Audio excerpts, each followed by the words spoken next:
ভারতে বিশ্বকাপ খেলতে না যাওয়ার সিদ্ধান্তে একেবারে অনড় অবস্থানে বাংলাদেশ। ক্রিকেটের সর্বোচ্চ নিয়ন্ত্রক সংস্থার কাছে দফায় দফায় মেইল করেও এখনও সমাধান পায়নি লাল সবুজ। সমস্যা নিরসনে এবার বাংলাদেশে আইসিসির প্রতিনিধিরা। তবে টাইগারদের সিদ্ধান্ত একটাই, ভারতের মাটিতে বিশ্বকাপ খেলবে না তারা।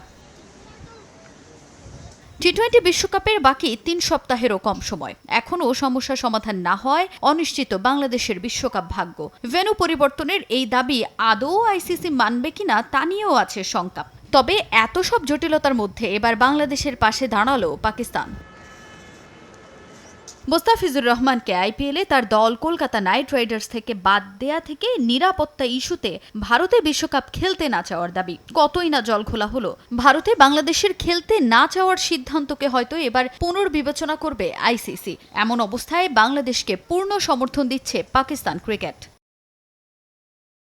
বাংলাদেশের সবগুলো দাবি যৌক্তিক। টি-20 বিশ্বকাপ খেলতে আইসিসির কাছে বাংলাদেশের দাবি করা প্রত্যেকটি বৈধ। নিরাপত্তা ইস্যুতে ভেন্যু পরিবর্তন করা না হলে বিশ্বকাপে অংশগ্রহণ করার বিষয়টি পুনর্বিবেচনা করবে পিসিবিও। শুধু তাই নয়, বাংলাদেশের এই সিদ্ধান্তে ভারত যেন কোনো প্রকার চাপ প্রয়োগ করতে না পারে সে ব্যাপারেও সোচ্চার পাকিস্তান ক্রিকেট। এমন খবর প্রকাশ করেছে পাকিস্তানের বেশ কিছু শীর্ষস্থানীয় গণমাধ্যম।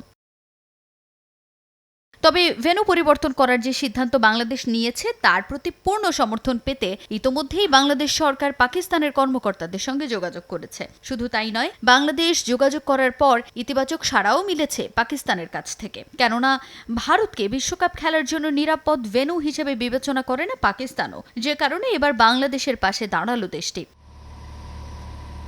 বেশ কিছুদিন ধরেই গুঞ্জন শোনা যাচ্ছে পাকিস্তানের জন্য নির্ধারিত ভেন্যু শ্রীলঙ্কাতেই আয়োজন করা হবে বাংলাদেশের ম্যাচগুলো। তবে সে বিষয়ে এখনো চূড়ান্ত সিদ্ধান্ত নেয়নি আইসিসি। ধারণা করা হচ্ছে আগামী কয়েকদিনের মধ্যেই সিদ্ধান্ত জানাবে ক্রিকেটের সর্বোচ্চ নিয়ন্ত্রক সংস্থা। তাজিন খন্দকার, সময় সংবাদ।